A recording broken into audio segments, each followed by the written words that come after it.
All right, you can see my screen? Mhm. Yep. Yeah. Okay, here we go. Hi, I'm Rabbi Brian. This is the Religion Outside the Box Saturday Spiritual Religious Gathering. It is the 312th one of these on a Saturday, and it is the 7th of March 2026. Welcome if you're here on Zoom. Welcome if you're watching on Facebook. Welcome. Glad that you're here. Funny thing, I'm not here. I mean, I'm here right now while I'm recording this, but this is a recorded segment because I currently am in Montclair, New Jersey for my youngest cousin's youngest child's bar mitzvah, and I'm celebrating that today. Leading our service today is Lori Turner Ott, who was Religion Outside the Box's intern for an entire year, and she's here to lead the services. Thank you so much for coming, and I'll see you next week.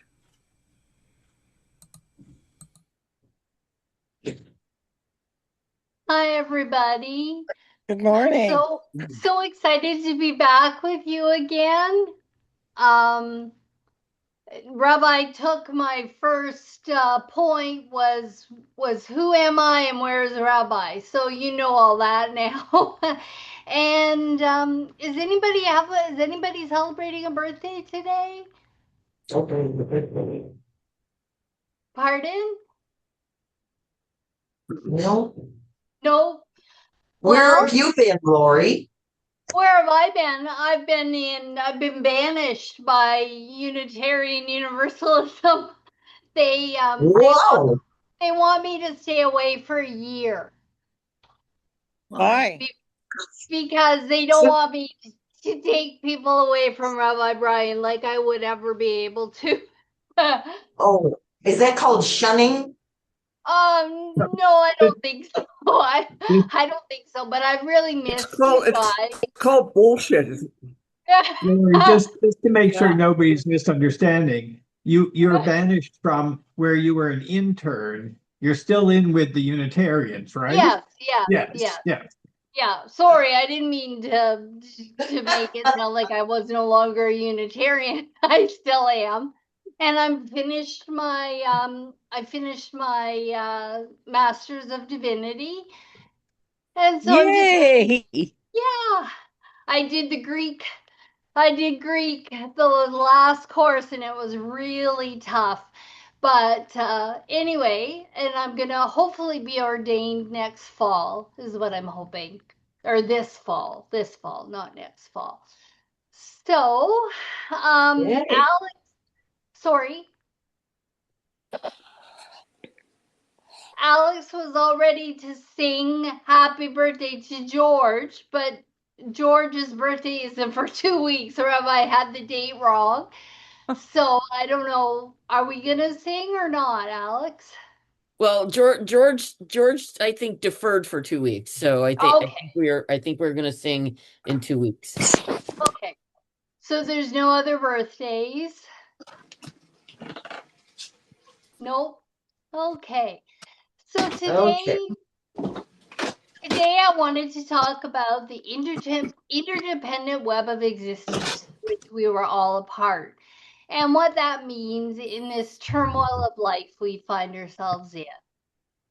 So first of all, I have a, a quote that's attributed to Chief Seattle. And I want you to think about this for a while. Humankind has not woven the web of life.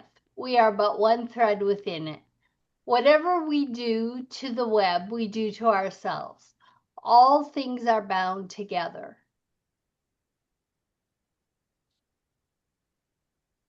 So it says it's a luminous phrase which deserves reverence and quiet ponder.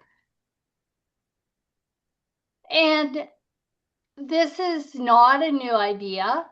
The Mayas in Central America greet each other by saying, I am another you. And way back in the 13th century, Rumi and his followers were known not to open the gates of their home if a person at the door replied, It is me, when asked who's at the door. The conscientious answer worthy of admission would need to be, "It is you." Our response must ensure the newcomer is cognizant of basic truth and therefore worthy of company. So there's a very strong ecological meaning to the web of life, and I don't want to focus on that today, but I'm going to give you a couple examples. First example is Yellowstone and the wolf reintroduction in 1926. They eliminated the last wolf pack, and there was an explosion of elk following that. They overgrazed and destroyed willow and aspen trees, which hurt the songbirds and prevented the beavers from building the dams and degraded the riverbanks. In 1995, they reintroduced wolves and reversed this trend, showing that top predators are crucial for ecosystem balance. And then I have an example, my example, which I always used to use. So if the dog disobeys us and we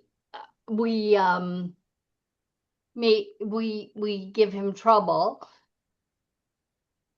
and then he bites the mailman goes home and is nasty to his wife. His wife is nasty to a store clerk, and it just goes on and on and on. And where does it stop? And can we be the ones to stop it? We're called to be mindful of this and act with responsibility and accountability. I wanted to bring up the butterfly effect. Does anybody know what the butterfly effect is and Dan, do you want to briefly tell us about it? Well, I think the story is that if a butterfly flaps its wings in one part of the world, it could cause a storm far away in another part of the world because of the way weather systems are so chaotic and such small influences can influence other things. I'm not sure I really believe the story part of it, but the thing about chaos and small influences and stuff, I think is important. Yeah, Yeah. that's very true.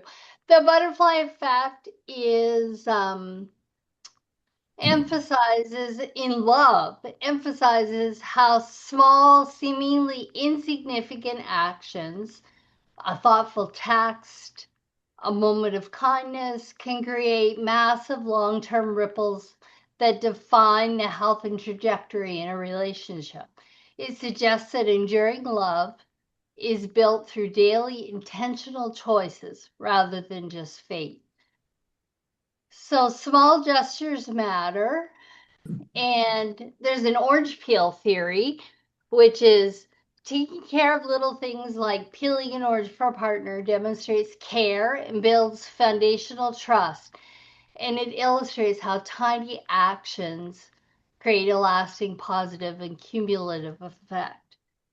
And preventative kindness is proactively choosing to be kind and appreciative, creates positive ripples that strengthen intimacy, while neglecting these can lead to gradual problems. And the impact of communication is important. Minor everyday conversations and how partners handle or mishandle them as turning points, not just partners, anybody, causing relationships to flourish or wither over time. So the butterfly reminds us that relationships are dynamic, living stories. Daily decisions, not just grand romantic, define whether a partnership thrives or ultimately The butterfly effect in love means that small daily efforts are the big stuff, and nothing done in relationship is truly insignificant. And that's what I wanted to talk about today, was how we have a responsibility to be kind to others and to be loving, and not only just a responsibility to that person, but it will ripple through the entire, it can ripple through the entire world, one act of kindness. And I think sometimes people get overwhelmed with the state of our political milieu and the state of our lives. And I just want people to remember that there's a tiny little piece that you have control over, and that is how you treat other people. And that can in turn become a big thing and affect lots of other people and ripple through the world. And who knows where it ends? As I said before, where does it end? And the good can end thousands of miles away. So I wondered if anybody wanted to speak or had any examples of the web of interdependence in their lives. George? I think the effect that you're talking about works both ways. I don't know whether it's cause or effect, but we have a psychopathic, amoral pedophile for president right now. And it seems the entire world has become nastier as a result of it. The other way to look at that is he's the result of the entire world becoming nasty. But I'm just impressed that there seems to be no value in general to morality, to kindness, to empathy. All of those qualities of personality seems to have gone by the wayside since we got this jerk for a president, not only once but twice. Yeah. Yeah. I've noticed that too, and I think the state of the world affects everybody. And in our fellowship where I work, we haven't, I've been there for 13 years and we haven't had any issues or problems. And now I'm getting complaints, I'm getting concerns from people. And I really believe it's the state of the world that's affecting how we look at our little part in the world. Lee, Yeah. you had a comment? Yeah. Yeah. Um, this is Lee. Yeah. I was thinking yesterday, and most of us are old enough to remember a time when people were just more considerate in general. I notice it a lot when I'm driving. There's a lot more tailgating. There's a lot more people cutting in front of you without using their blinkers. There's a lot. And then I was thinking about Trump and his minions. I'm kind of, I thought we had come further. But it seems Yeah. like once invited, all this latent nastiness that must have been there all along has just risen to the surface. It is sort of like someone has taken the lid off the pot and let everything has always been there rise to the top. Yes.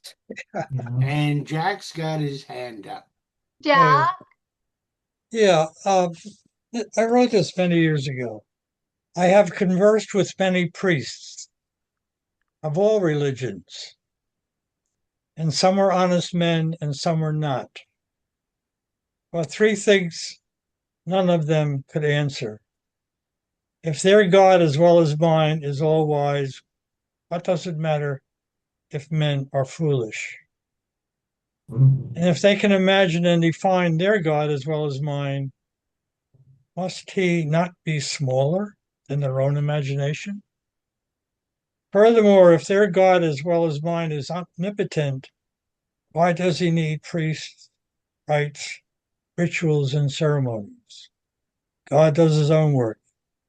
He doesn't need us. Work on Right. ourselves, and it will be enough to do for eternity. Mm-hmm. So basically, that's where I'm at. That's that's Well, I really just, I, I just remember when I was a kid, if my father woke up on the wrong side of bed, ooh, I'll tell you, Mm-hmm. the whole house would Yeah. just shrink, you know. yeah. Um Yeah. the what was I gonna say? Um Hi, I this had is a really good point, but it's gone. Oh, look, Larice. Larice, Larice. I Larice. just want to let you know I'm legally blind, so so if you put any signs up or you stick out your tongue, let me know, okay? Okay, okay, I will stick my tongue out at you. Yeah. Um, now I forgot what I was gonna say. Um, It happens to yeah, the everything is, yeah, like you said, everything's coming to the surface, and you're right. We have, yeah, we're it's like we're given permission to do this. He's giving us permission to act this way. So, act ugly and angry, and so I feel it's giving us permission to act this way.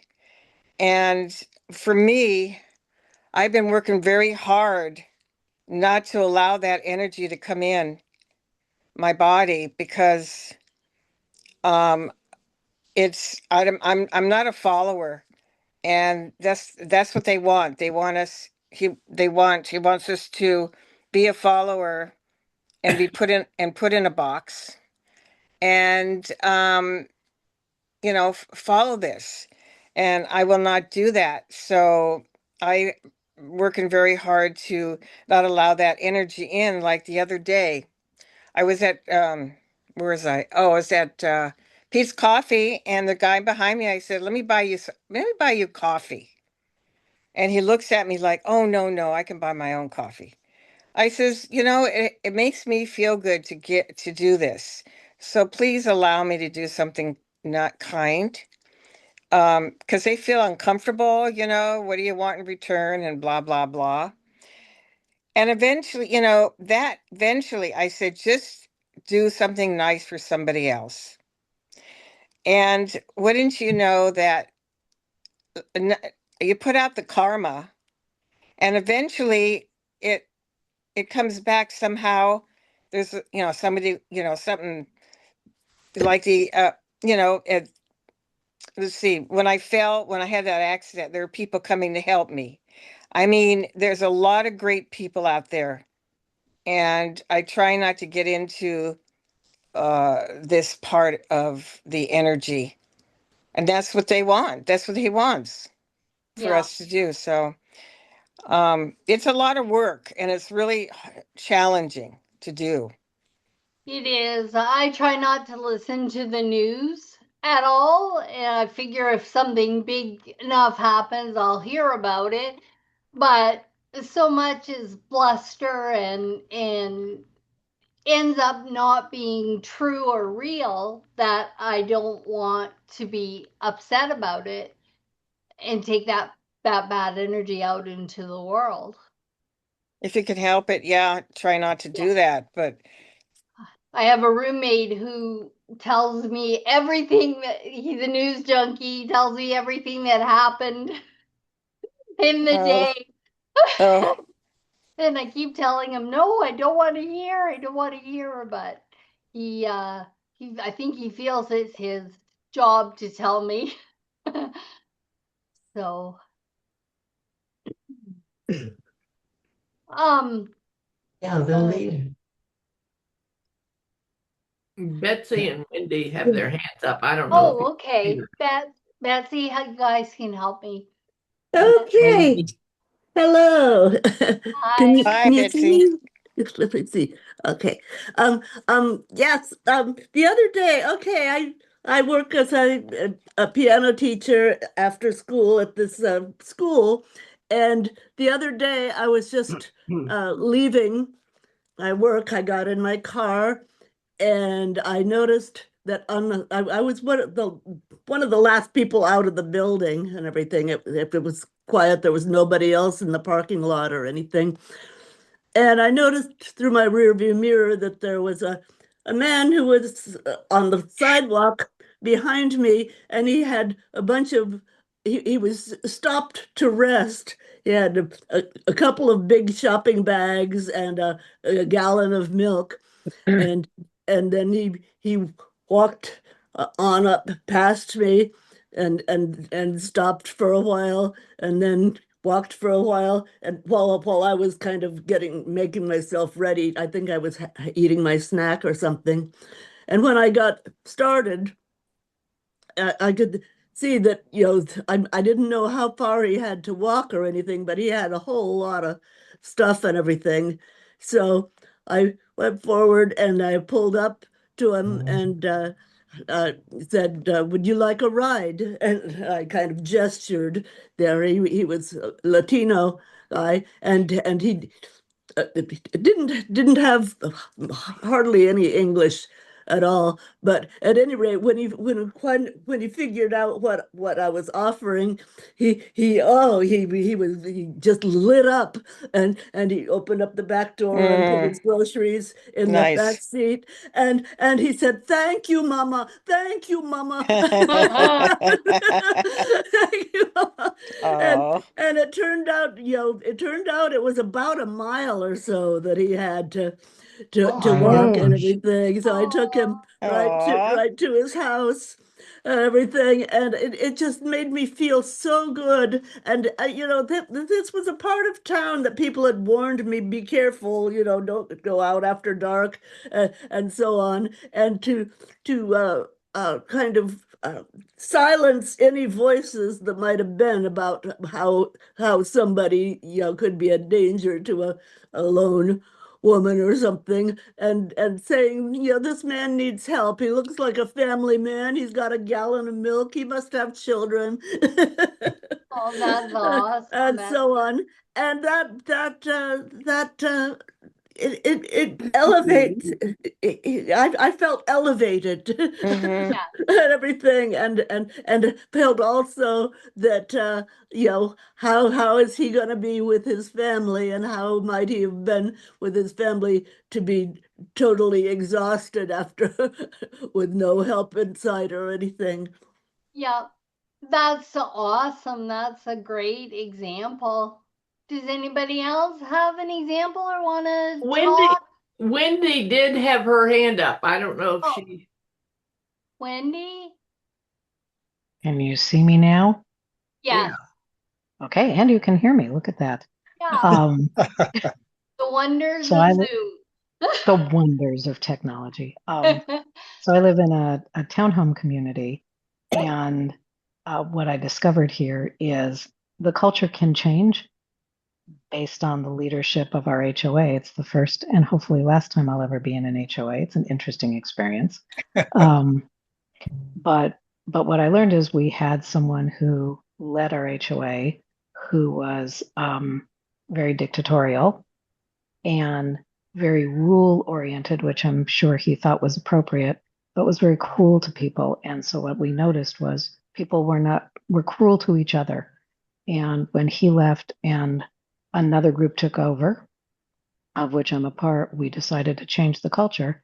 And my sole goal was to make this community a place where um, it was a pleasant place to live and that the community helped each other, which is a long stretch to get to. An HOA is I don't even know what it stands for, but it's a Homeowners Association. Thank you, Homeowners Association. Thank you.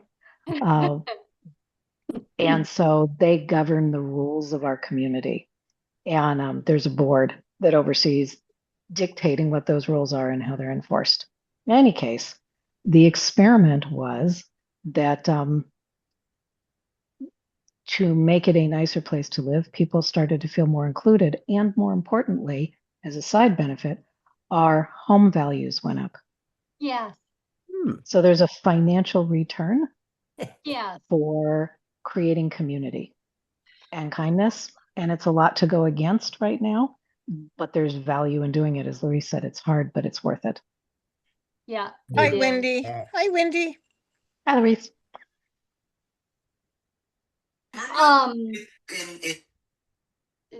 I can't see everybody on my screen. Is there anyone else that has a point? I think Diana. Diana. I do. Diana. Yeah, it's Diana. Hi, everyone.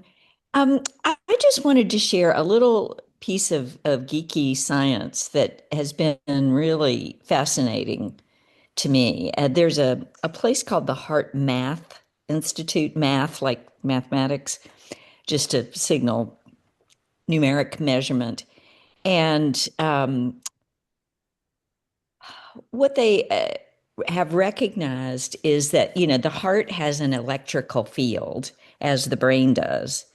And the heart's electrical field is 60 times greater in amplitude than that generated by the brain. And it actually, that electric energy has a circumference beyond the body of about 3 feet. Wow. So just as Wendy was talking about toxic leadership or heart-centered leadership, this energy exchange is very real and measurable. Wow. And so it's given me a lot more, made me believe more in the idea of like the flap of a butterfly's wing and just the power of exuding heart-centered energy. So I thought I'd share that. That's great. Thank you. I'm reading a book called Saving God from Religion. And it's really That's a great title. It's really good. And he talks about the division between science and theology and talks about Good morning. Okay, I told you how they're sorry, pardon? I would just he talks about how science and theology are like brothers arguing, and a lot of the points are similar if you delve into it, and they come from the same family and they're trying to answer the same hard questions, and it doesn't need to be so divisive. But I really recommend the book. It's written from a Christian perspective, but it's really, really good. Lori, I have a comment. Yeah. I would like to add. I like to think of the ripple effect. And it's like the butterfly effect in that I can't know what my one small act, how far out it will go, sort of thing. Yeah. And so, if I'm nice to someone, they may be nicer to someone, blah, blah, blah. But I also find it also ripples in me in that if I'm nice to someone, sort of thing, then, I'm more likely to be nicer to the next person, and it can change my day, sort of thing, as well as someone else's. So absolutely. Yeah. And that's kind of what I'm saying about it's a small piece of the world that we are in control of. We're in control of how we react to people. And it's somewhat comforting to me to know that there is a ripple effect and that it makes me feel better and it probably makes other people feel better. And probably in some way it's a way of rebelling against the toxic crap, for lack of a better word, that's been going on. Yes, Lee?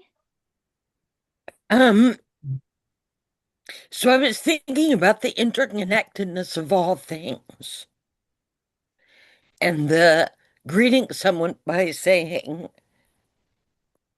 basically, hello, me. Yes. But then that would also be true of all the toxic people. Yeah. Then they're also me. That's absolutely true. So it's easy to be kind and considerate and non-dismissive and thoughtful and non-irritable at the people you like. Yeah. Or Amen. when the impulse strikes you. The question is, how do you go about doing it when it's not someone you like and the impulse isn't striking you? Because my first personal confession here will be, I am a person who is very easily irritated.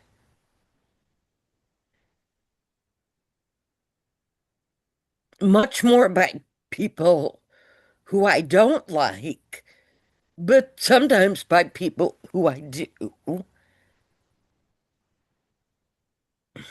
I think it's helpful for me personally, it's helpful for me to kind of look at that person's background if I know them well enough and try to figure out where they're coming from. Are they having a problem in their lives right now? It helps me to be a more kind. But yeah, it definitely can ripple both ways. This is Larice. Can I add something to that? Sure. When I get into my pissiness, and I do have a pissy part of me, believe me. We all do. Yeah, and I do have a temper. So when I feel it rearing its ugly head, and I'm going, oh my goodness, there it is. I'm gonna have to back away and find out where it's coming from, because I know where it's coming from, but if I don't do something about it right now, then it's going to continue. Yeah. And it'll take over. And I can't afford to have that take over. I mean, don't get me wrong, we do get angry. That's part of it. That's part of an emotion. I get angry. We have to have anger to, that's part of an emotion. But it's where it's directed to. And so yeah, so it's a fine line, and I don't know if anybody believes in karma. I don't know if anybody, if you believe in that. I believe that what comes around turns around, sort of thing. So if I'm, putting it out there, and doing the best I can, I believe it comes back with me tenfold. Yeah, I would agree. Ron's had his hand up for some time. Oh, sorry, I can't see Ron. Sorry, Ron. That's okay. That's okay. I was just gonna share a little story about interconnectedness and the butterfly effect and so on. In the 1990, I was invited to be a guest lecturer in computer science and software engineering at the University of Zimbabwe. And I taught 5 different subjects, and it was an incredible time. And at the end of the term, I left all of my materials, my prep, everything, all the software for my students. And my students went on to teach classes and to people who didn't get into the university, to their friends. And so about 4 years later, I was back bidding on a project, very large scale project for the government of Zimbabwe. And I was in a local computer store and they announced my name. And this guy walked up that I'd never met before. I had no idea who he is. And he said, "Pardon me, are you the Mr. Braithwaite who taught at the university a few years ago?" And I said, "Yes." And he says, "I want to thank you for my job. Wow. I learned to program from your students who had the material. I had changed another person's life without even being aware that I was going to do that. I just left the stuff for the students. And my point is that we never know whose life we're changing. That's true. Amen. Yes. What an amazing story, Ron. Thank you. Amen. Thank you for sharing. Amen. Betsy. Yeah, I was just going to answer Larissa's thing about when we find ourselves irritated, there's definitely something in there that is being threatening to our sense of safety, and we need to lock in some self-care there to sympathize with ourselves, love ourselves more, to enable us to be more loving to others. Yes. That's very true. Very true, Betsy. Jack. Oh, yeah. This is to respond to Latrice's thing on karma. There is no power in the universe nor any form of intercession that can separate a cause from its effect, action from reaction, or a man from retribution from his deeds, nor mastery from his selfless servitude. That's my definition of karma. Would you put that in your own words? It's life. We're responsible for every breath breathe. I think that takes us back to the responsibility and the choice that we have to what we decide to put out into the world. And it's our we're responsible and accountable for how we act. And everybody has their bad days and they're not very nice sometimes. I'm not very nice sometimes. But but it's rejigging and getting back to that and thinking about how that action can affect a lot of people, not just the person that you're pissy with, but other people too. So Mary has her hand up. Mary? Hello. I am thinking that in times like these, where we have a bunch of jackasses in control and a bunch of bad vibes going around, it's harder to rise up in kindness than when everything is going great.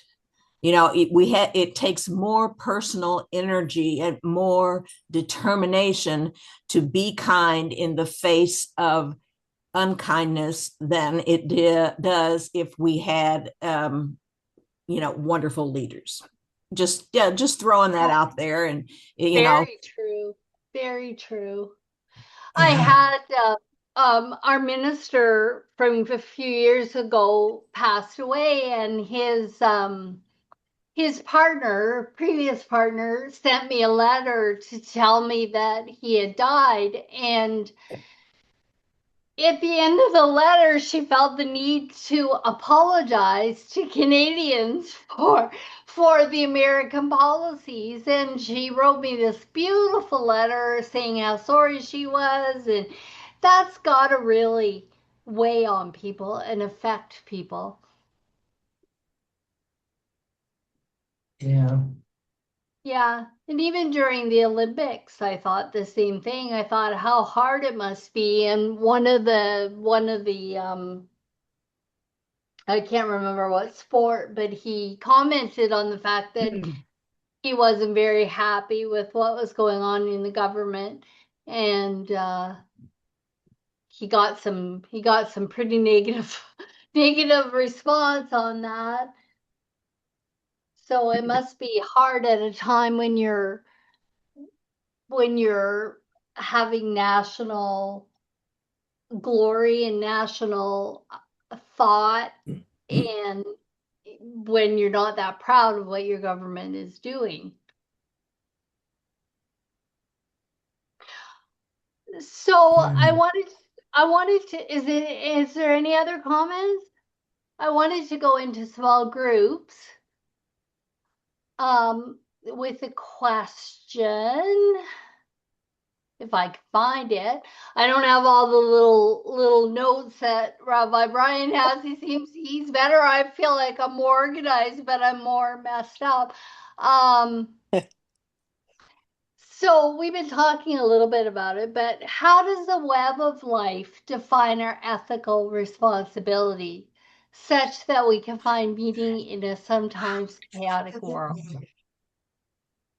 So how does the web of life define our ethical responsibility such that we can find meaning in a sometimes chaotic world?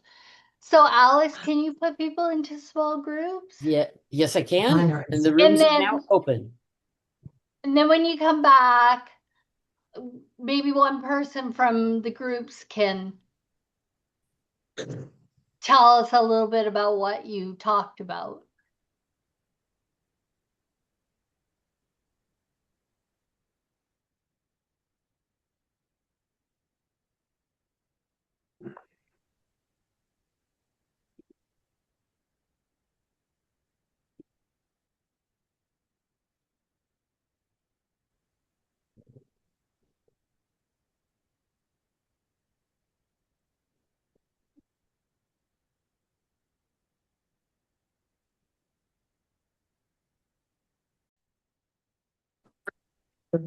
Oops.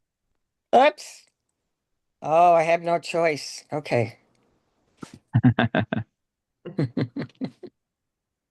Does anybody want to? We weren't quite through hearing somebody's story about the chairs at this grocery store. Oh, yes, and Lori's story. She's telling us.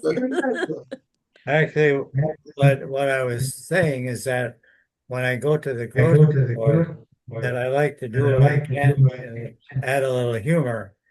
And so when I see somebody sitting on a chair just away from the cashier, then I'll walk up to them and I'll say, "Excuse me, I don't think the bus stops here anymore." Yeah, right. I love it. That's funny. Yeah. Did anybody glean anything major from their group session that they want to share? We're all cousins. Yeah, we are. Yeah, I definitely got that the process of staying in the chaotic world and being aware of a chaotic world and keeping your moral compass, that's hard work. It is. It's heartbreaking work sometimes, you know. Yep. I see things that make me cry, and trying to hold on to a moral compass while remaining aware of those things is hard.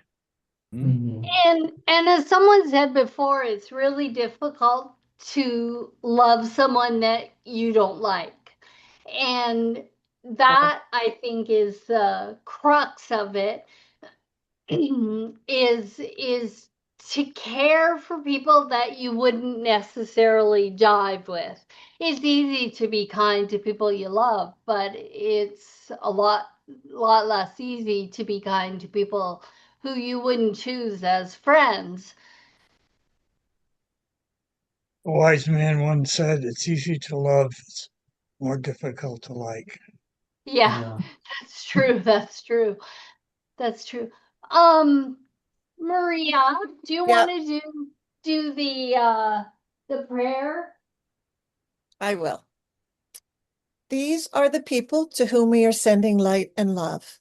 Ken and Cheryl, Greg, Gwen, Reed, and Pam, Sheridan H., Aru Lane Hill, Ebony and Beth Carney, Maggie and Shmuley, Michelle and Spirit and family and friends, Rita S., the Bell family, Olivia, Shirley, and Paris, Cullen and kids, Patrick, Lois and Daryl, Amy G., Bella, Nick, Karen, Dr. M., Harriet and Greg, and Nick and Julie Olson.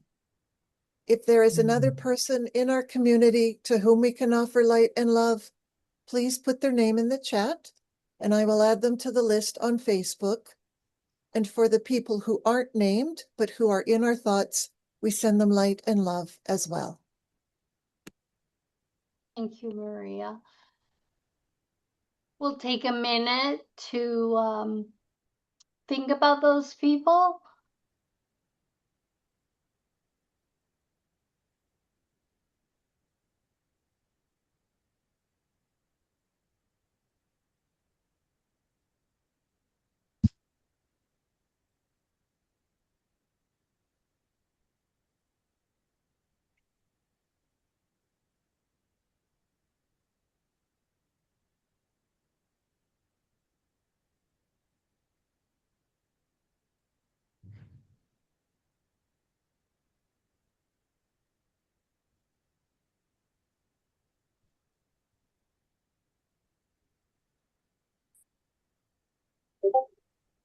Okay.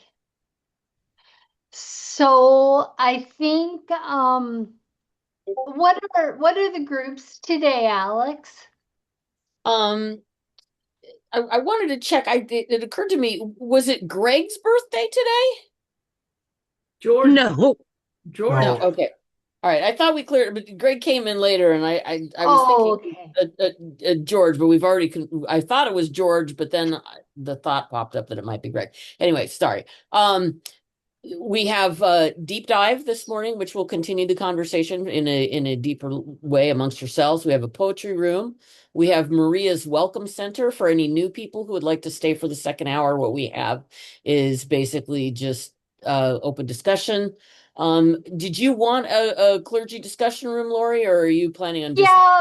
Yeah. Will you put me in? I will do that, and then we'll also have the main room, which is just sort of casual chit chat. Kind of like what you would have if you were eating donuts after services. Pizza. Anyway, so Lori, I would like to, on behalf of the group, thank you very much for your presentation today and for filling in for Rabbi Brian. I think we all need to. It was a joy. I'm so glad to be back with you all. I missed you so much. Oh, and we missed you too. And just to remind you, you were supposed to say one thing. Oh yeah.